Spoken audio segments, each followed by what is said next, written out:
Welcome to the Uptime Wind Energy Podcast. I'm your host, Alan Hall, and I'm here with my co-host, Joel Saxon. We're in San Diego at ACP OMS, and it's a really big show, and we've run across a number of people that we recognize this week, and I thought, well, we ought to sit down and talk to everyone and get them on the podcast. So we have two guests today. We have Will Friedl, who is CEO of Prometheus Wind, who's based in Colorado. And we also have Kevin Doffing. He's with the Veterans Advanced Energy Project, which is also part of the Atlantic Council Global Energy Center. Got it. We got it right? Yeah, it's not bad, right? Hey, that was one take. So welcome to the podcast. Thanks. So we're here because we're talking veterans. Yep. And getting veterans into the wind industry, which is an initiative of American Clean Power, obviously. Right. But we feel like we need to get more veterans involved. Mm-hmm. And Will, obviously, being an Air Force veteran out of the Air Force Academy and now running his own successful wind business. He's the case study. He is exactly the case study, right? So we wanted to highlight this because we want to make sure that everybody, as a veteran, knows that there's resources out there to get into wind. And Kevin, you want to talk about what's out there right now and sort of the resources that are there and what your organization does? So our organization, the Veterans Advanced Energy Project, falls under the Atlantic Council, which is a nonpartisan think tank based out of D.C. So if you're inside the loop of D.C., you know what that is. It's one of the most respected think tanks inside of D.C., producing a lot of really great thought leadership that influences policy and decision making. If you're not inside the Beltway, which I am not, I'm from Texas, I had no idea what that meant. So I was like, this sounds cool. You have veterans. It sounds like renewables. Yeah. I think I'm in your wheelhouse. So the program was really started to build up the leadership within the industry. It was started through a gentleman named Dan Mish, who was at the time at Argonne National Labs, then moved over to Invenergy. So Invenergy's been a long time core sponsor of the program, has hosted multiple summits, and we host an annual fellowship bringing these leaders together, like Will, who's in our current cohort, and we have an annual summit. So it's all about building up the thought leadership around veterans in this space. And I think one of the things to touch on here, if you're not familiar, you don't have any family members, friends, or anything in the military is a big fraternity, right? So if you have people that, Will, I'm sure you have tons of friends from the military and contacts. Yeah, absolutely. It was one of the first things that, I started out at this company. I came directly from the military into the CEO position for my company.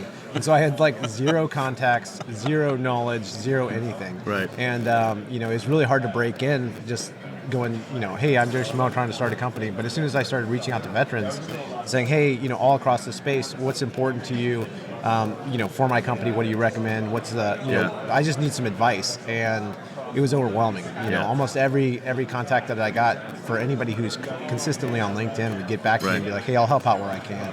It was really incredible, like how quick that resource was to show for us. So I know Kevin through some initiatives in Houston, Energy Underground and some other things, Clean Techs, and when you're at any of his events, every time there's veterans. It is a very unfortunate byproduct of getting to know me. There's a lot of vets. We mostly are okay. The fraternity comments kind of spot on. It feels a lot, smells a lot like that. But I think that veterans offer this huge opportunity in this space. I actually got to know Will because of this podcast. Oh, good. Oh, great. Yeah, I listened to it. I heard it. I'm like, whoa. Is that a vet business owner in the wind space? Yeah. I got to know this guy. Yeah, awesome. I mean, because if we break it down, and this is why we're here to talk about this, the wealth of knowledge that you guys that veterans bring to the space, right? So these are people that understand hierarchy, that understand training, that are used to working in tough conditions, with sometimes even tougher management, right? So the idea of the embrace the suck sometimes, that crosses right over from the military to wind. Yeah, and it's not monolithic. I mean. Right. You've got a bunch of different military services. Will comes out of the Air Force, which is kind of like the really good people. If Will came We to like an, to think so. we like to, are you not? If Will gets stationed at an Army base, they pay him more money because they're like, I'm sorry you had to be That's here. a real thing. That is a real thing. There's Really? a cost of living substandard adjustment. Substandard living pay For the Air You're Force? in an Army barracks. Okay, you now get we're extra money. dishing the dirt on the Yeah. DoD. Oh no, everybody knows this. Everybody knows Why this. you wanna Okay. join the Air Force? Yeah, it's the cost of living. Oh, my dad was in the Army. He talked so many people into joining the Air Force. And I talk as many people out of being crayon eaters. I mean, Marines. Yeah. But so talking to this, like Will and I were talking off air a little bit about, okay, so in his company, they run it much like it's a military operation, right? Because Will's background is in processes and systems, trained that way from the Air Force Academy, and give us a little bit of the history, kind of. You told me the story yesterday about how you got into Prometheus Wind, why it became a thing. Yeah, so, great point. I started off at the Air Force Academy, went into a special operations career field called Combat Rescue within the Air Force. I had a weird kind of journey where every place I went, I was building some sort of entity within the unit that I was in. First it was small, 2 teams, and next it was like 8 teams, and then I went back to the Air Force Academy to design training, and that was basically it was standing up an operation with 600 people and 1,000 students. It was a pretty massive operation. Yeah. And so with that, and like my experience was kind of special in that that was all I did, but I did that a lot. But everybody who's in the military, it's the biggest bureaucracy in the world. There's so many systems, everything's systemized. There's so much ambiguity in combat and in that environment and risk that you have to mitigate. So there's so many systems that are built to effectively do that. And so when you get a guy from the military like I was, and you put them into an ambiguous environment, they can easily identify, okay, hey, this company or this environment, in order for me to solve this problem, I can just take this tool off the shelf that I've seen before, and I'm going to implement it into whatever environment I'm in and use it to solve whatever problem I have. And I think that's we had a panel yesterday about veterans in the energy sector yesterday, and we talked about this, and it was just multiple times people would bring up, hey, I got into my position and then I was able to rise every incrementally and very quickly because I knew how to solve the problems that nobody else knew how to solve. I think that's so. Being around the wind O&M space, we talk to operations and maintenance companies, ISPs, all over the globe. The good ones, that's what they have, right? They have structures, they have processes, they have systems. The ones that are there but kind of not there, you know what I mean? Yeah, or the ones that go, they're winging it, or they have this, they have cost of poor quality problems and these other things, or at the worst level, HSE and safety issues. Yeah. It's when they don't have systems and processes, and or their people don't abide by them because they're not designed well. Right? And so in the wind industry as we have right now, we know we have issues in the field with serial defects and other things, and that can be a fix can be done for that. But there's something to be said for how that day goes and how that company runs and how those service people go about doing their project or go about doing their day to accomplish these tasks. Yeah, 100%. And one thing I'll say is we were by no means perfect along the whole way, right? We made some pretty big mistakes, but the big thing that you're saying is in order to learn from those mistakes, not just because I know better now and I'm not going to do it, I'm not going to do that same thing. That doesn't fly. For the That's institution not to scalable. learn, you have to change your systems. And so because we have so many systems and because we're so based off of the military in that way, then all we have to do is tweak the system. And it's not just one person learning that lesson, it's the entire organization learning that lesson and being able to mitigate that risk even after the person who learned it leaves their position, which is, I think, very important. So that's one of the focuses for me is when we're talking veterans in the workforce, yes, they would make a fantastic technician base. However, management, CEO, the lessons learned from that can directly apply. When I was in the oil and gas world, exploration is the tip of the sword for oil and gas. You're the first ones out in the field. It's like you said, I love the way you worded that, ambiguous when you get out there sometimes. And if it's not controlled, you're in a pretty rough spot. And we had some military vets in our teams, and they were always the best. They were always the ones you could count on. I did some stuff on 5 winters on the North Slope of Alaska. And when you're up there, you're in a vehicle. If everybody's ever heard of a Hageland or a Tucker, right? You're out there 30, 40 miles from camp. by yourself. If there's an issue, you have to be able to solve it and get home. Yep. And I had a military vet one time come limp a Tucker back in, and he was radioing like, hey, I got this problem, blah, blah, blah, blah. Went radio silent for a little while, and then all of a sudden, hey, T18, I see you moving on the screen. Where I'm making it back in. He had blown a U-joint, right, and fixed it with a hammer.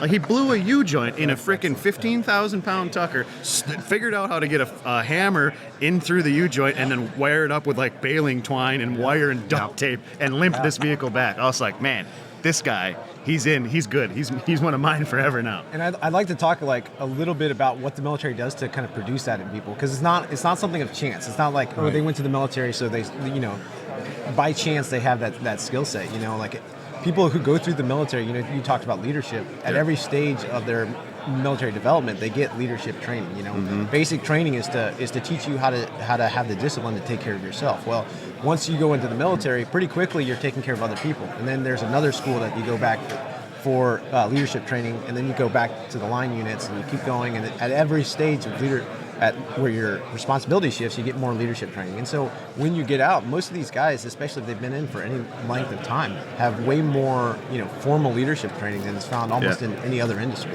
It's really incredible. And then within special operations, when I was running training, my job was always to try to take what I knew people knew and create ambiguous situations where they had to use that in ways that they weren't thinking of in order to solve whatever problem they ran into. And so when I built training, it was just like that. Like we had, it was always, what's the most creative way to solve this problem? And that's the thing. Like that incident, that story I told there. It's not that he was like, oh, I can't wait to figure out how to fix this. He was like, I need to get back to camp. Right. I'm going to figure out how to do that. That's my goal right now. Yep. It wasn't like, oh, I'm MacGyver and I know how to work with hammers. Right.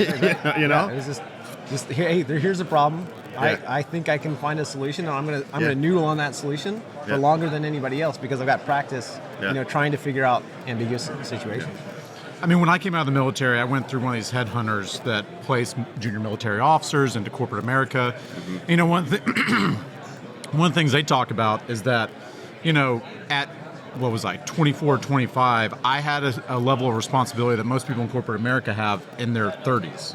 Right? Because not only are they investing in us to have this great training and everything else, but as a junior officer, as a second lieutenant, which is the greatest job in the world because you're the biggest idiot and everyone around you is smarter than you. Yeah, if you're smarter, it's the hardest job in the world. You get a lot of responsibility, and if you let it go to your head, you're now the worst leader in the world. Yes. But if you're smart, you're paired with these people that are way smarter than you. You're surrounded by. They'll help, if you listen, build you up. And that's a huge investment to make in somebody that could be leading this better than I can. But they're making this investment into me for the long haul. And what they showed was if you're looking at somebody in their mid-20s in the military coming out, they've managed teams, they've done things. And in corporate America, they're waiting for you to be trustworthy and accidentally have proven yourself before you're allowed to have that responsibility.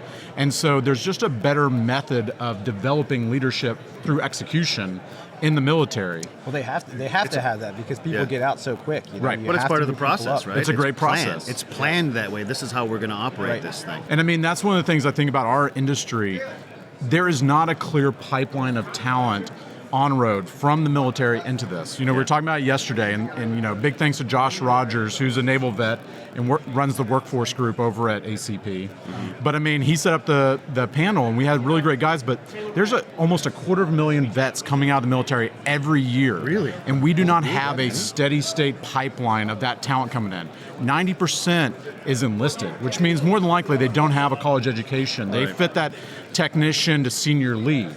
Right, but we also have really great white-collar professionals that can manage projects and lead in the office and do asset management, project development, all these different things. I mean, from the military, there's people that's their job, asset management. I mean, that's perfect. Logistics, finance, all these things. Yeah. And I mean, I have probably 3 calls a week. So I mean, if anybody's curious, how do I get into this? If they're listening to it, just reach out on LinkedIn anytime. I set up calls all the time to coach people how to get into this industry. It's usually just meeting other vets. So let's switch gears and talk about this a little bit. How we develop that pipeline. So what you're doing, great. Grassroots outreach, people are contacting you. That's not scalable. No. Right? Kevin only has so much time during the day. God, Will so only little has so time. much time during the day. So if we were to put, because if there isn't, and I don't know of anything that is a function. I mean, maybe you guys are working on it at the Atlantic Council or something there, but I don't know a function where it could be a website, a list, a contact, a something to do where military people can come out and. So it's difficult because there's an intentional air gap between DoD and Department of Labor, right? And sometimes, unfortunately, when the transition force goes up or down with the unemployment rate that the military has, right? And so when veteran unemployment's up, then you'll see a lot more people deployed in that. It's kind of like how in oil and gas, the focus on energy transition correlates really heavily with the price of a barrel. Yeah. Just saying. Yeah. Real conversations here. So one of the things that has to happen is you have groups like, they do a lot of hiring our heroes is a great one. Okay. So they've got a virtual solar hiring fair going on in the next week or so. That's great. That's you a have good initiative. Airstreams, which is working on bases to do training and then push people out. You have a lot of really great opportunities in the space, but there's not a real clear pathway when you're leaving the military. If you don't see people living these careers and knowing that that's an option for you to get into it. Yeah. And I mean, for the younger vets that are getting out, those E3 to E5s that, need to pay for things, a traveling technician role is a hell of a job. Yeah. It is a great paying job. Absolutely. And they don't know that. But they know that about oil and gas. That's true. Yep. We've helped a lot of people, and there have been some great military recruiters from Baker Hughes, Exxon, most of the service companies. That's where the jobs are, just like in this industry. Yeah. Right. I mean, the developers are great, but it's the service companies that carry most of the W-2 employees. Yep. And that's where we need to really emphasize the employment and the opportunities in the blue-collar workforce. So let me think about it this way: is there? Because I don't know. I wasn't in the military, but is there a transitionary office or like help? So like when you're ready to, what is it? DD. Get your DD 214. 214. So you get when you're ready to hang on to that DD 214. Is there someone that contacts you and says, "Hey, you're going to civilian life. Let's help you out. Here's some options." Does that exist? No. Okay. No, and That if you should request, exist. Actually, because they have the transition Well, they have assistance TAPs. programs, Okay. right? So that's like a 2-week program. It's it's pretty quick. And actually, we had a couple of questions yesterday about different service providers because the service providers are looking for people who are. Yeah, they need to become it's connected with exactly. TAPs It's or not whatever that there's that not is. a desire. It's just that there's not a mechanism. Right. Yeah. So that's one of the things that you can do. But I think there needs to be a more formalized program to aid in that transition, at least specifically for this industry. So there are groups like Combined Arms, which is working in multiple states now, and they work through state agencies to help military transitions, both from the individual veteran and their family, right? Okay. So you have men and women getting out, but you also have military spouses coming out that have gaps in their resumes, which, unfortunately can be an impediment when it goes through an AI search of like, throw that resume out. And it's like, this is an amazing individual that you have no idea what they could really do, 100%. and you just completely overlooked them because of a resume gap. Because of something silly. And so, I mean, like, there's tons of stuff like that. Combined Arms works in the back end, white labeling their stuff through Texas, I think South Carolina, and like a few other states. Yeah. And so the funding model is the states pay for that because it aggregates and assimilates all the different resources, and so you have one point of connectivity there, and then you get access to everything. And then there's like a no air gap situation where, they will measure and assess to make sure that those agencies do follow up. Okay. Right? So those are really great things. In the Gulf Coast, there's a great organization called Next Stop.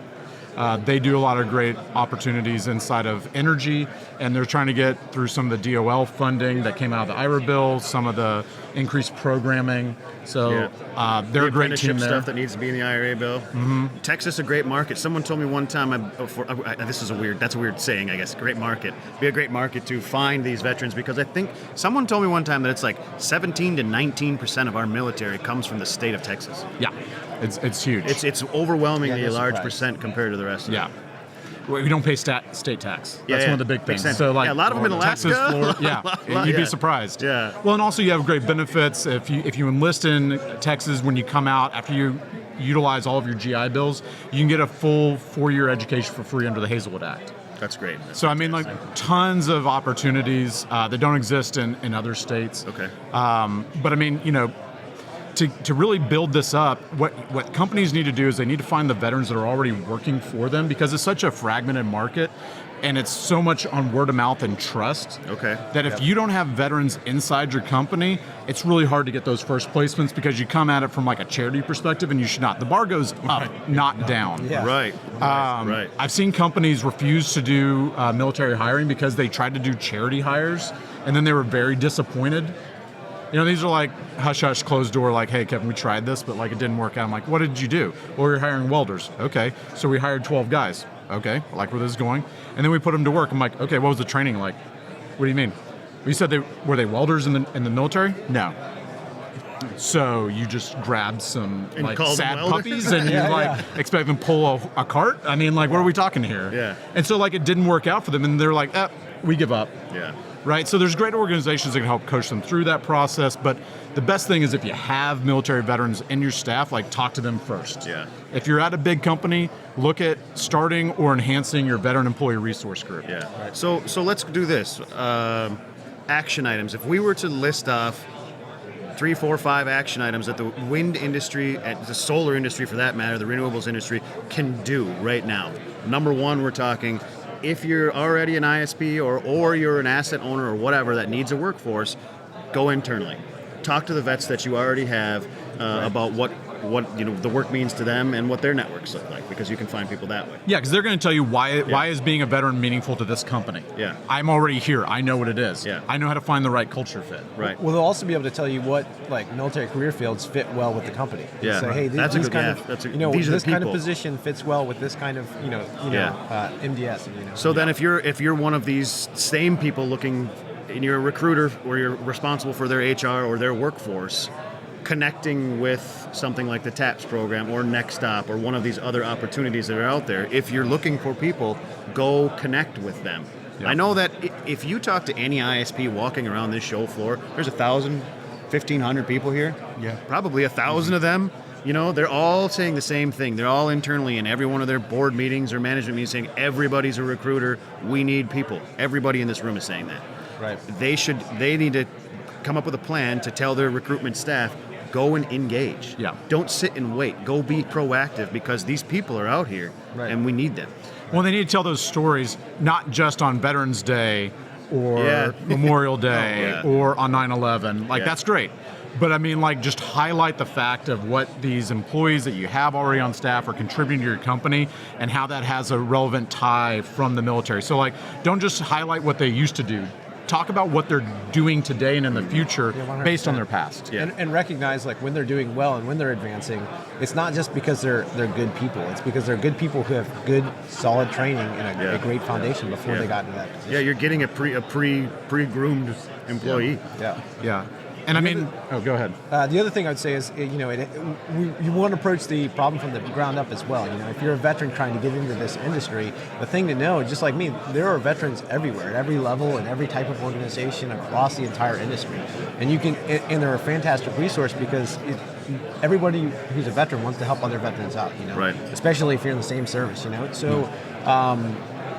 So that can provide you with a lot of things. You can ask people, what's this job like? What are the good things? What are the bad things? And we're going to be frank. Hey, this is what I like. This is what I don't like. Know about this. That'll help you narrow down what you're looking for specifically. Like, would be a good fit for me.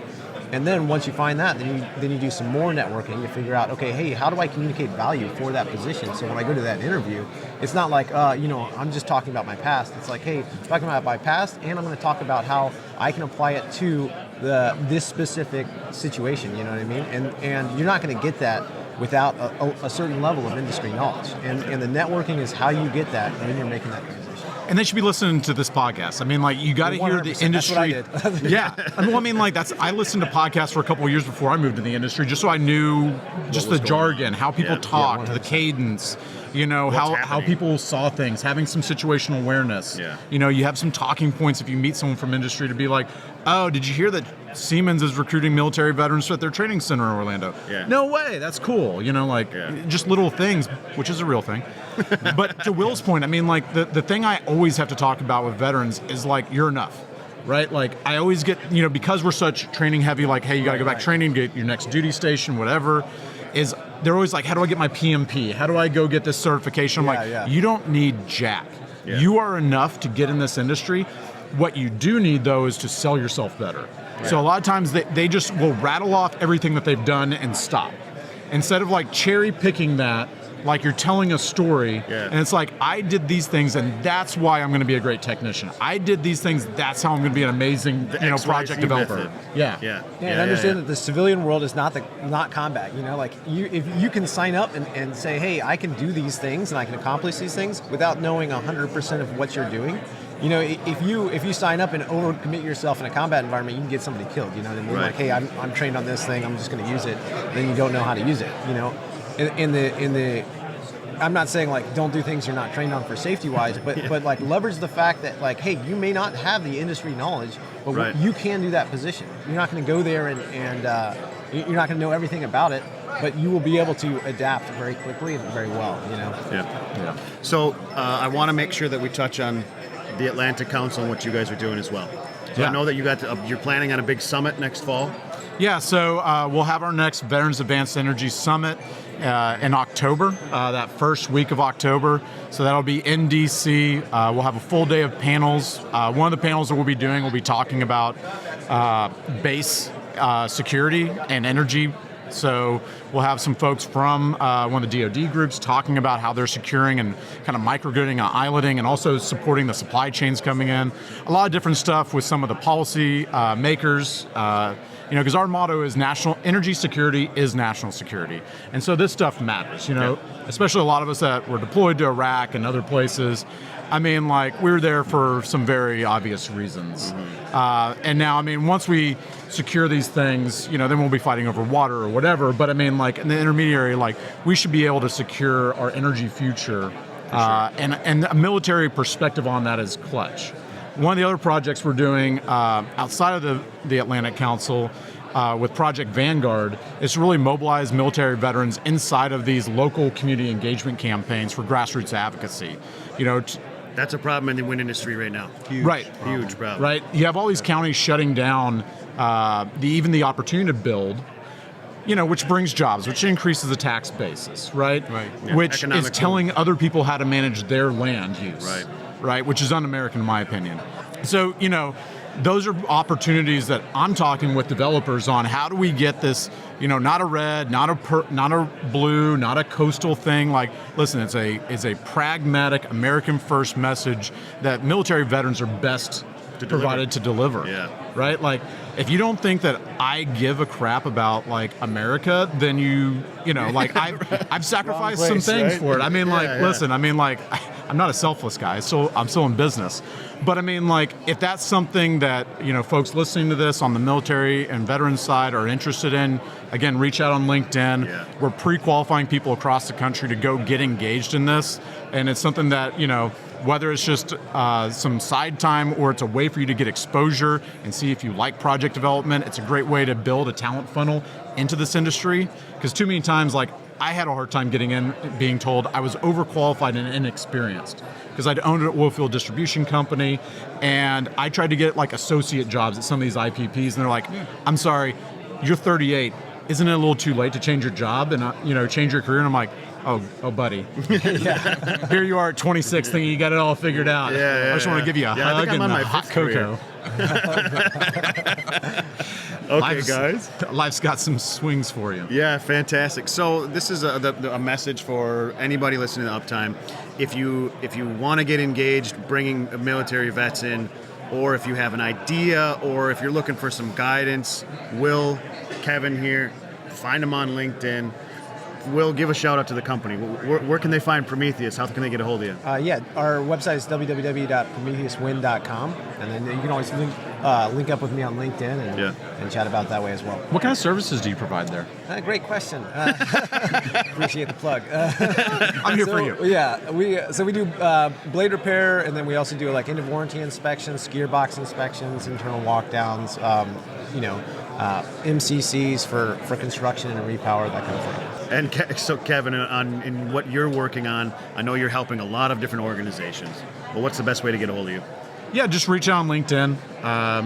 That's probably the best way. For the Veterans Advanced Energy Project, go to vetsenergyproject.org, and you can sign on. You can see what we have going on there. We're trying to do more hybrid events with the veterans groups at these companies.